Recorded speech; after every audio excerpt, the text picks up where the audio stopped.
trying to free your mind, but I can only show you the door. You're the one that has to walk through it.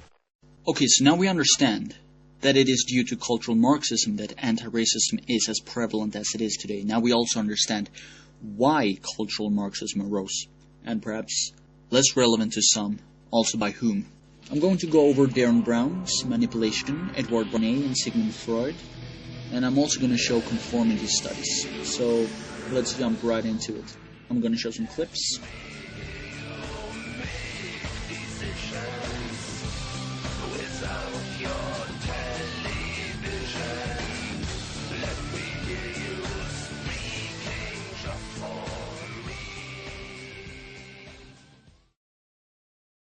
We're in a lot of trouble because you people and 62 million other Americans are listening to me right now because less than 3% of you people read books. Because less than 15% of you read newspapers. Because the only truth you know is what you get over this tube. Right now, there is an entire generation that never knew anything that didn't come out of this tube. This tube is the gospel, the ultimate revelation. This tube can make or break presidents, popes. This tube is the most awesome goddamn force in the whole godless world. And woe is us if it ever falls into the hands of the wrong people. And when the largest company in the world controls the most awesome goddamn propaganda force in the whole godless world, who knows what shit will be peddled for truth on this network. So you listen to me. Listen to me. Television is not the truth. Television is a goddamn amusement park. Television is a circus, a carnival, a traveling troupe of acrobats, storytellers, dancers, singers, jugglers, sideshow freaks, lion tamers, and football players. We're in the boredom-killing business. But you people sit there day after day, night after night, all ages, colors, creeds. We're all you know. You're beginning to believe the illusions we're spinning here. You're beginning to think that the tube is reality and that your own lives are unreal. You do whatever the tube tells you. You dress like the tube. You eat like the tube. You raise your children like the tube. You even think like the tube. This is mass madness, you maniacs. In God's name, you people are the real thing. We are the illusion. Subliminal. Television is a massive mass hypnotist to the global mind.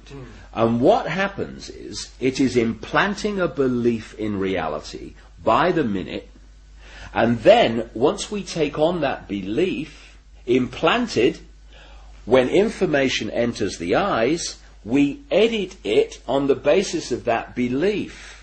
And so what the global population is subjected to, suffering from, is actually, literally, mass hypnosis. And when we talk about people who kind of start to see things and see the manipulation they couldn't see before, what do we say about them? What do they say about themselves? They say, I woke up. Exactly what they've done. When people start to go, hey, I can see it now, it's like someone has gone along, like the hypnotist, and clicked their fingers, and it's like, oh, I can see it now. Mass hypnosis. And that is the greatest hypnotist on the planet, and that's the basis of why it was created. A 49-year-old unidentified man went berserk last night. Where does she get her view of the world? Shotgun. 14 people are dead, including 3 Who will be her role models? Never been a better time to buy. What values will she have? Whose child is she? Yours or the network's?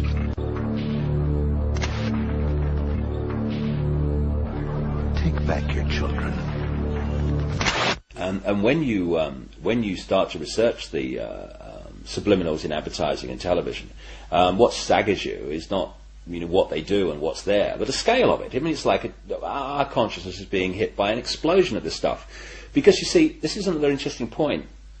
Experiments have shown that about 1.5 seconds before the conscious mind decides to take action, move its arms or whatever, speak, 1.5 seconds before it consciously decides to do that, the electrical signals have begun in the brain to do it. 2,000 milliseconds at least before the action actually occurs. Could the feeling of having made a decision just be an illusion? In your case, up to 6 seconds before you make up your mind, we can predict which decision you're going to make. 6 seconds? Absolutely, 6 seconds, yeah. 6 seconds? So I was conscious of making a decision to press my right finger down, and you're saying that 6 seconds earlier, my brain had already made that decision? Exactly. For me, the conscious level is the experiencer and observer of reality, but the subconscious is the creator of it, the generator of it. And this is why the Illuminati want the subconscious mind through subliminals. What does subliminal mean? It means below threshold. It's below the threshold the conscious mind picks up, but the subconscious mind picks up. And therefore they are planting these, then filter down into the conscious, and we think we're having our own thoughts, when actually they're implanted thoughts done at a subliminal level.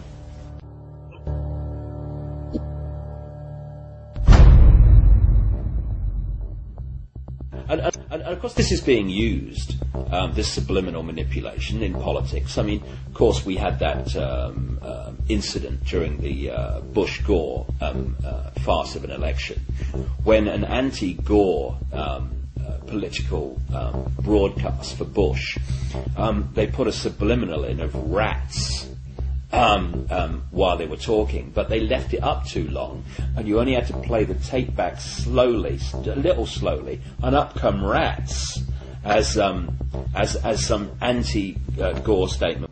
Okay, now I'm going to show you Darren Brown and the effect market advertisement.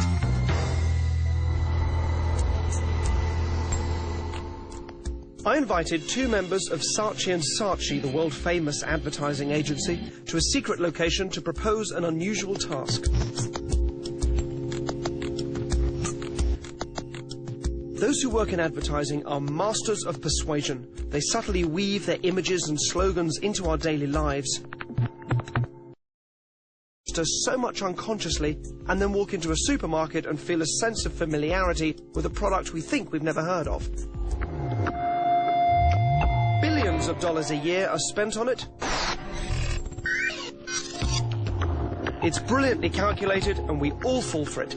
Hey, Crow, good to meet you. Thank you very much indeed. Man, a real pleasure. Thank you so much for coming out and doing this. Let me get down to explaining what this afternoon's about. I'm going to ask you, in the space of about 20 minutes, to come up with a kind of an advertising campaign, a poster for a product, which I'll tell you about, okay? And it's a chain of stores, and your job is to come up with the name of the stores, some sort of strapline or slogan for that, as well as the actual image itself and the picture. The idea of only giving you 20 minutes, it's really important that you go with the very first things that come into your head, and not giving you too much time to think about it. So it's kind of an instantaneous thing whenever it does come down. So while you do that, we're going to leave you alone, and we'll come back and see how you've done. I've also got some of my own ideas here, which I'll ask you to hang on to that, and we'll look at those later on as well, and see how that goes. Any questions? So 3 things. 3 things. Store, campaign. The store, the campaign, and the product. You also need to know what the product is. Let me tell you what the product is. This is what the store is selling. Okay, so it is a chain of taxi journey stores, and you're going to come up with the campaign for them. Done. Okay, your time is up. You've actually got a little over 20 minutes. So you've done your ideas are on here. Yeah. Yeah, I can't wait to see what... Actually, in fact, can you come up and stand with me here? So do you want to grab the envelope as well? No one's touched that. I've been anywhere near it. No. That's been under the raccoon. Yeah. First of all, obviously, this is a little unfair getting you to do this in 20 minutes. Normally, you'd presumably... How long would you take with an average project? Would you get a few weeks? As long as possible. As long as possible, okay. So this is obviously the first things out of your head. Is it just one idea or several ideas you've got here? Like 2 or 3 ideas. 3. Oh, okay, all right. So let's have a look. The name of the store would be like out of Africa. You don't like taxidermy, do you? Tell immediately. Yes, it's okay. Simple.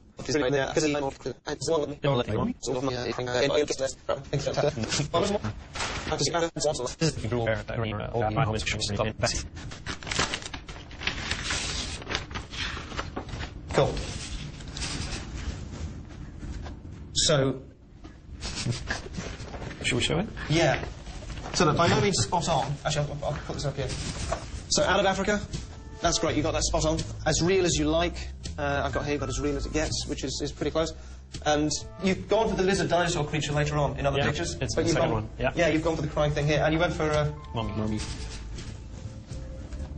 Very similar. Yeah, it's pretty similar, isn't it? It feels like all the components are here. All the components from your different pictures are in this.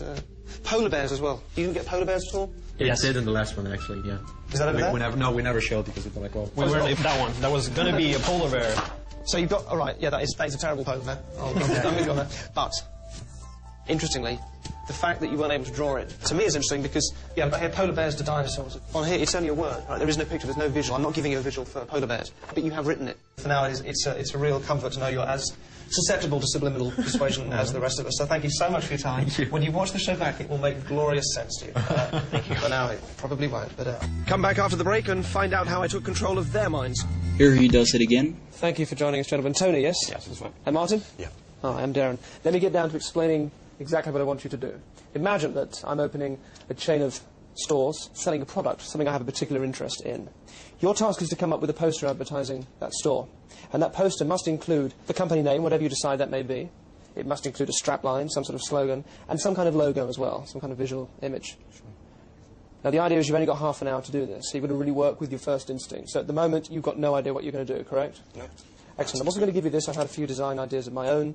I want to leave this untouched. We'll come back to that later. All right? Are there any questions? What's the product? What's the product? Very good question. Passion of mine since I was a toddler. It's a chain of taxidermy stores. Ooh. Let me pop the pussycat on the envelope so it remains untouched. You have Animal Heaven's good. Where the best animals go to. Loads of clouds with animals on them. Gates, pearly gates, bear playing a harp. Yeah. Only the best get in. Only the best get into air. Yeah. Where dead animals go to live. Where the best. It's the best place for dead animals. It's simple. Time up, gentlemen. Okay. I can't wait to see what you've done. Come and show me. Okay. Can you please vouch for us here that no one's been anywhere near it? It's been under a dead cat. No one's touched it. That's right. That's the truth. That's the truth. Keep hold of it. Come around here. Can I have a look? Sure. Sure. Is this it? Yeah. That's fantastic. And the winner is... I think you'll find this interesting. Okay. Get rid of the envelope. Yeah. Sorry. Okay. All right. Not a million miles away. Let me put this up there. Hang on to that. It's a harp-playing bear. Yeah. God. You've gone for these angel wings here. Were you thinking of angel wings or bird wings? Yeah, well, they were kind of a combination. You do them a lot better than me. This was the same thing. I was thinking angel wings there. You've got animal heaven. I got creature heaven. Yeah. So where the best. You're a bit off there then. A bit off there. Where the best dead animals go. Did you put blessed place for dead animals? Wow. Very similar. I had the idea of a zoo gate on there. It was hard to leave out. We didn't overload it. It was hard to leave out, but it was just a bit too much. Can I see your other, the other one you were talking about? Put it down. Yeah, it's just before there. Is it very different? Well, it's just the gates. Yeah. Oh, gentlemen, please. We're drawn quite similar. Look at that. This was the image. I was thinking, I've done it there in the background because this to me was the more striking image. And interestingly, you abandoned this for this one. This was obviously clear in your mind. The first bear I drew looks exactly like that one, actually. It did, yeah. The first bear you drew. Yeah. Shall I show you on the notes? Show me. Show me. What have you got? Well, this is scary, really. But, oh, look at that. Yeah. Look at that. You've got the cloud, you've got the blue. But for now, it's comforting to know that you're just as susceptible to subliminal persuasion as the rest of us. Thank you very much for helping us out. Tony, Thank you. Martin. Pleasure. Take care. Thank you very much indeed. Bye-bye. I think I'm quite cynical, and when I saw the bear and I saw a cloud, first of all, that's always the main thing. To see how we did it, watch their taxi journey again. Put a spell on you.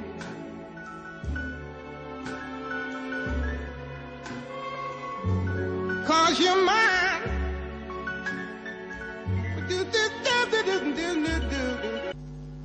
Make no mistake about it, brainwashing is a multi-billion-dollar business. And in the next video, I'm going to show more about Edward Barnay. I'm going to show some conformity studies, etc. The question now is, have we been spoon-fed anti-racism or have we been spoon-fed racism? Well, you probably already know the answer. Now it's up for me to prove it. And I will. This will be several videos, and in the next video it's just a small step on the road to show you that indeed we have been brainwashed by anti-racism. No question about it. So stay tuned.